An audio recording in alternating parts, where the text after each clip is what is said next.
country town. The fast cars are going round and round where the big cheese leaks beneath the ground down at Occoneechee. I'm here at the old Occoneechee Speedway that existed from 1947 to 1968. And this is where many famous racers raced, such as Richard Petty, Fireball Roberts, the Flock Brothers, and many others. And we'll talk about that as we go along, so just stick with me. Look at that old fence that separates the trails that lead to here from the Speedway. Now this is the spot where they had the old Ford Polaro sitting for a while. And they finally took it out of here. They had even a little shelter above it to keep the weather off of it. But apparently they took it away in fear of probably somebody vandalizing it. I don't blame them. But it was nice to see for the little time it was here. Now, in the late 19th century, this was the Occoneechee Farm. And it was named after the Occoneechee tribe, which lived here in the 17th and 18th century. Now, this land ended up being bought by Julian Shakespeare Carr, who the town of Carrboro is actually named after. And he turned all this into a horse racing track. It was a half-mile horse track. Now, the famous Bill France was flying in his plane. He was a pilot, and he was flying over this land and saw the horse track.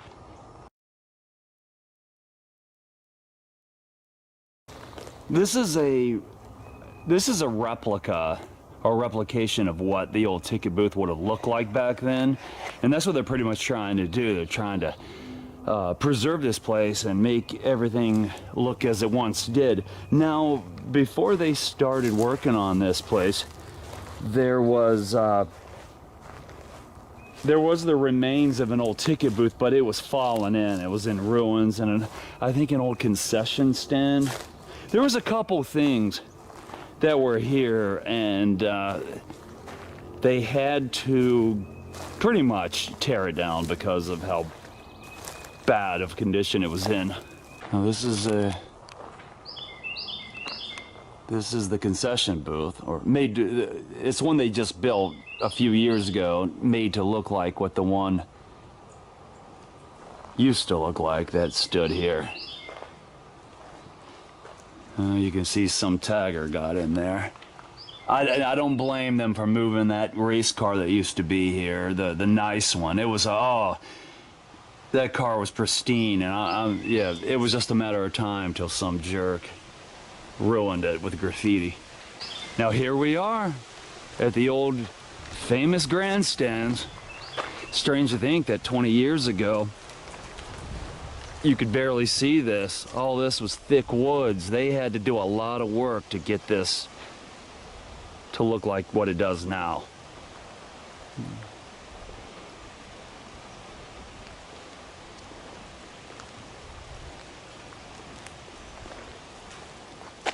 There's the flag stand, and strange to think that this track closed 55 years ago.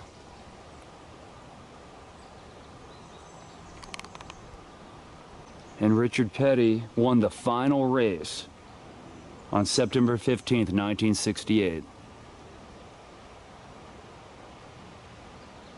So cool to think about him and the others just going at it on that track right there. Now, in the picture with Richard Petty, you can see that same light post. You can see the grandstands and the light post. That same light post is in that picture. And you can see his old number 43, one of his original cars.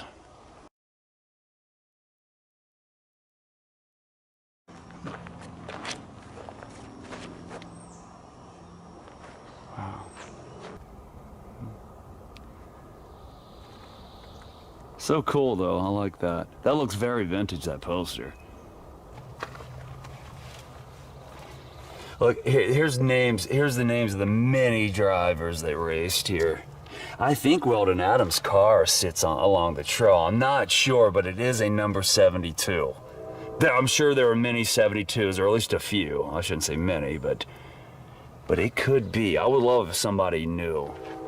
See, here's the old outhouse, a replication of it, with an old Pepsi Cola bottle cap on it. Over time, the town of Hillsborough was not happy about this racetrack. They didn't like the traffic, the noise, and eventually Bill France would decide to look elsewhere for a new track, which would lead to Talladega. And we know how that worked out. Another cool thing about this track was it was one of the inspirations for the Pixar film Cars 3. Actually, this track and North Wilkesboro, even though in the cartoon it looked a lot more like North Wilkesboro. You'd have to, if you haven't seen it, you'll see what I mean if you see both the tracks.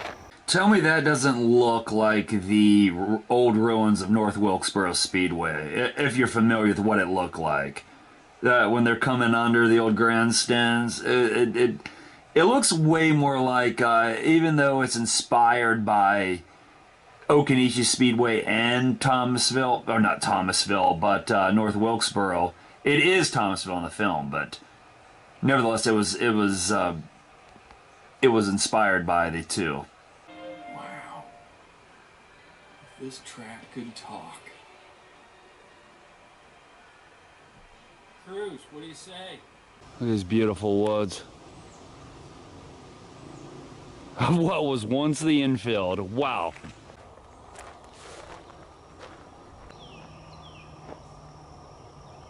And that crowd, if they weren't right there on the grandstands, they were sitting all over the hills. I'm sure they'd bring chairs and blankets and whatnot. When my granddad was a little kid, they lived pretty close to here. And they didn't have any money back then, so they would climb trees and watch the race. And God knows where they would come in, but somewhere along this track, probably on the other side, wherever, you're least conspicuous. But he did say, though, they didn't have the 25 cent or 50 cents, whatever it cost. It was probably 25 cent back then, but 25 cent was like $25 back, especially back for a kid in the late 40s. I'm at one of the turns now, and this is where the racers would have been spinning out of control sometimes and trying to wipe each other out. And back in the 1940s, late 40s, during this track's infancy, the Flock brothers, Monty, Bob, and Tim, pretty much dominated this track. Until, Richard Petty came into the picture, and Fireball Roberts ended up being pretty popular, and many others. So as time went on, you had a little bit more competition. Pretty cool, though, that the Eno River just runs along this famous track. This is an old late 40s Chevy Special Deluxe. And obviously it was driven by race car driver Herbert Cates, number 44. I guess was he Herbert Cates Jr.? I don't know. Nevertheless, the fender's coming off. And yeah, this car has seen better days, but this would have been one of the original race cars. So cool. That is awesome.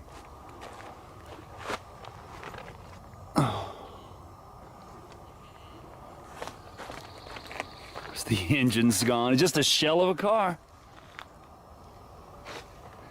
You see the transmission there.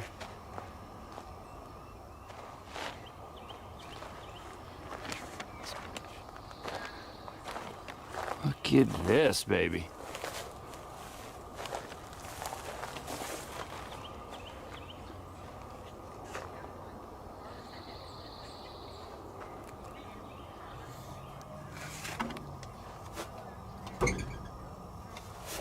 There's hardly anything left of this.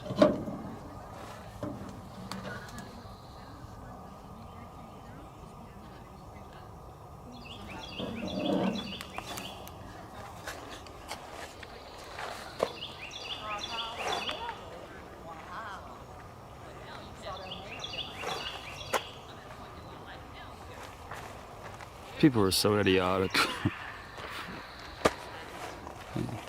Look at that. Oh, you can see the remnants of Herbert Cates' name etched in the side here as well.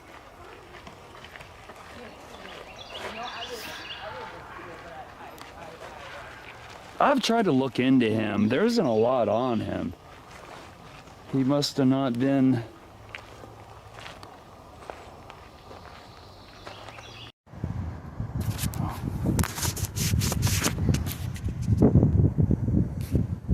I'm here at what remains of the Raleigh Fairgrounds NASCAR track. Now, this was only used for 3 different NASCAR races, which was in 1955 when Junior Johnson won, and he happened to be leading that particular race, and it started raining and they had to stop the race, but due to him leading, he was declared the winner. And then in 1969, when David Pearson won, and then in 1970 was the last race here when Richard Petty won. And that was declared the end of NASCAR's dirt tracks. I believe that was the last official dirt track race, and it was here in Raleigh, North Carolina. And this is the grandstands where the people watch. Of course, they've had horse races here and much other stuff, and like minor races, you know, minor league type races, whatever you want to call it.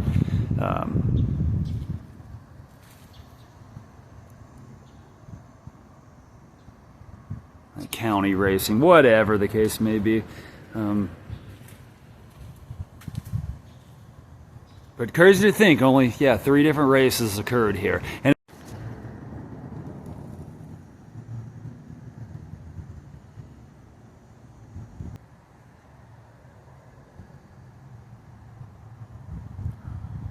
there's the lights that would have illuminated the track back in the day.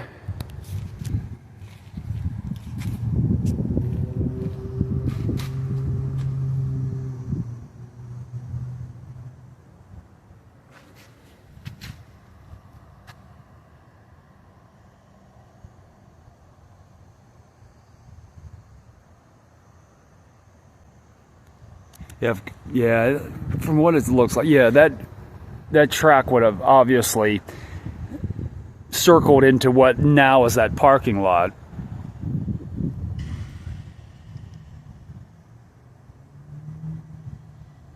So there's no telling what. I don't know if they'll keep. I mean, now I don't know what they'll keep these grandstands here for. If they'll remain here or they'll tear these down. Looks like an end has come to this part of the fairgrounds.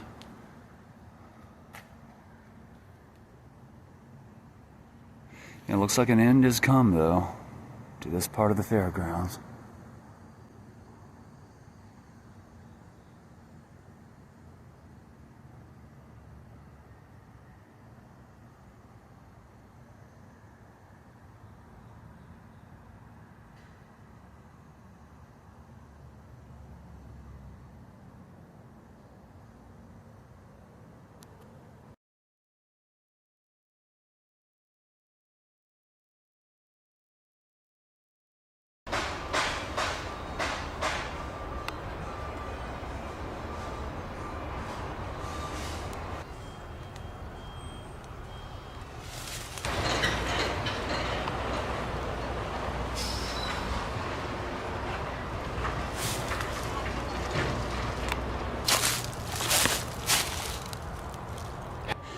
After hours of searching and digging and researching, I did find some remains of the Raleigh Speedway. Look at this. Baby. So this would have been a piece of the road that Richard Petty's dad, Lee Petty, would have driven on, and stars such as Fireball Roberts and many others.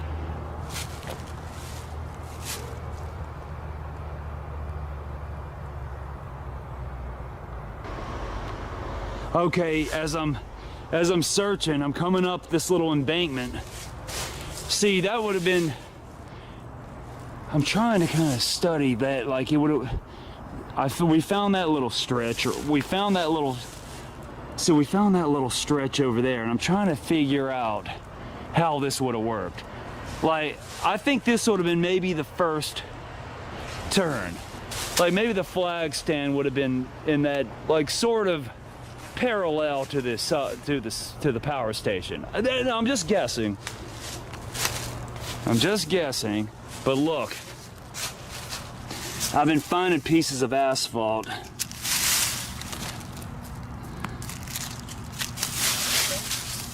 There's more. So I'm gonna lose my phone. I'm throwing earth over my phone.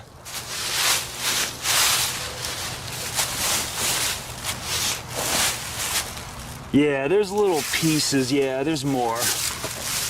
There's more asphalt.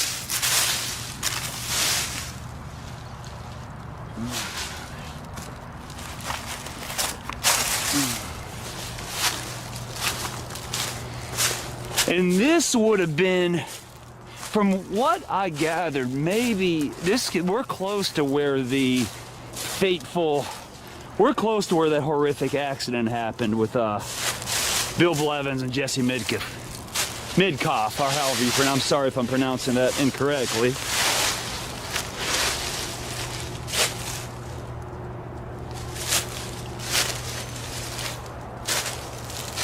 But if I find any more, I'll let y'all know. But I was just glad to unearth a little bit of this, and